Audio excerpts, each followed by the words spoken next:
If I ever see another man that calls himself a member of House on the Rock, that walks down the aisle with a young lady asking me to say the vows for them or with them, I won't do it. Unless he's an open, honest, transparent man. Because, ladies, half of the men you marry, you don't know them. Because we have taught them how to act.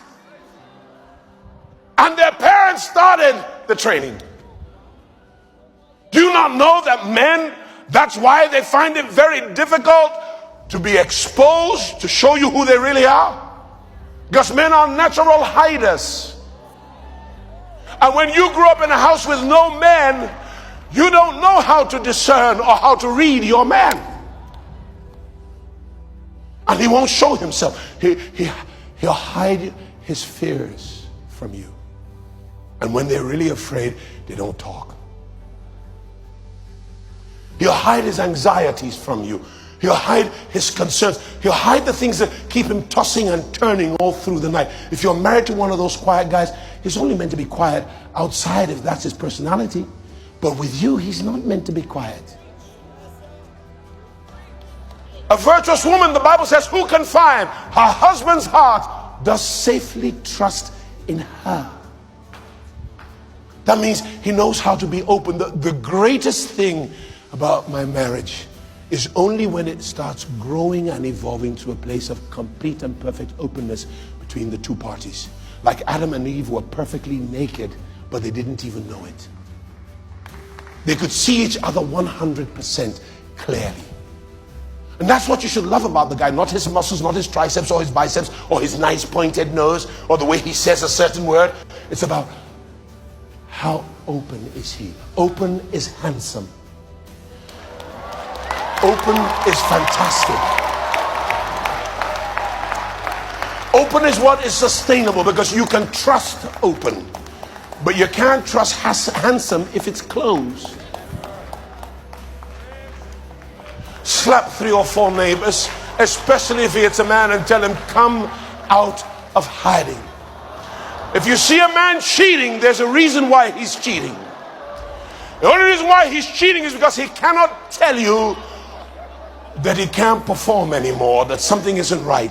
Whereas if you can talk about it, he won't have a transgressible boundary to pursue something else that has no history with him.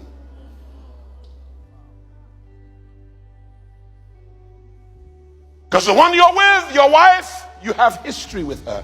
And if the history isn't good, and if a bad history hasn't been resolved, some new chick always offers the boundary-less guy freedom from having to deal with all the problems when you want to do something with your wife. Oh, you can't say anything right now, especially if she's sitting beside. Just look, say. And all you young folk, newlyweds, when you see people get into trouble, don't open your mouth in a hurry. Look, because you haven't been tested yet. Your life hasn't had a legion of problems that have been sustained over 40 years. So when I see people like Papa and Mama, I respect them, that they're together.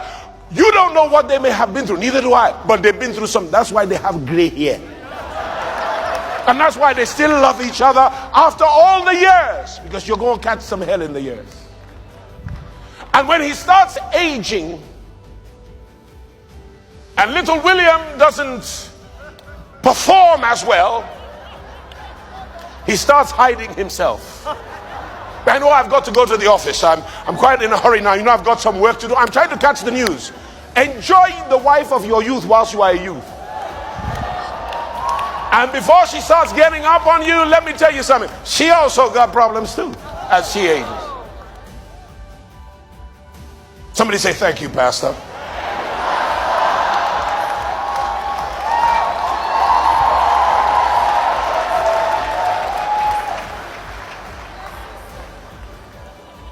Stop hiding yourself. I'm so trained now to tell hiders. One of the things that blessed me about you this morning, somehow you said, I'm not doing praise, I want to do worship. And I could tell that was a son of God who wanted to to touch his Father's heart. It wasn't about getting you to worship, because he knows if I can worship, they'll follow me. It was about, I want to touch my Father's heart, my Father in heaven. Anybody can praise, but it takes a naked and unashamed soul to worship. The best songs come from naked people. Whether you're talking about the lyrics or the ministration. Now, I hope I've bought 10 more minutes from you. Why are you standing up, man? Sit down. Sit down. So we hide behind our job. We hide behind our anger. We hide behind rage. We hide behind gymming, intellectualism, wealth, jewelry, trinkets. We hide behind the trappings of success if we have it. And oftentimes we hide behind the trappings of success without having the success itself. We hide ourselves till we hide from ourselves. So we don't even know who we are. That if we start looking for we can't find we anymore. So we have no identity. And anytime you suppress the real you're hiding yourself by not taking time to ask yourself some important questions about yourself. Who am I? What just happened to me? What am I going through? Why is this happening to me? Why am I this way? Why am I not this way? And ladies, some hide by leaving physically. That's bad. They just walk. One guy just came up to me the other day, some years ago, he said, I'm gone. No notice, no signs, just boom. But then there are other people, they don't leave physically, but they might as well have left physically. Because though they're there, they're just occupying space. Their emotion is not there, their affection is not there, their volition is not there. It's just their body that's there. God help you that you never turn your husband into that kind of presence with absence.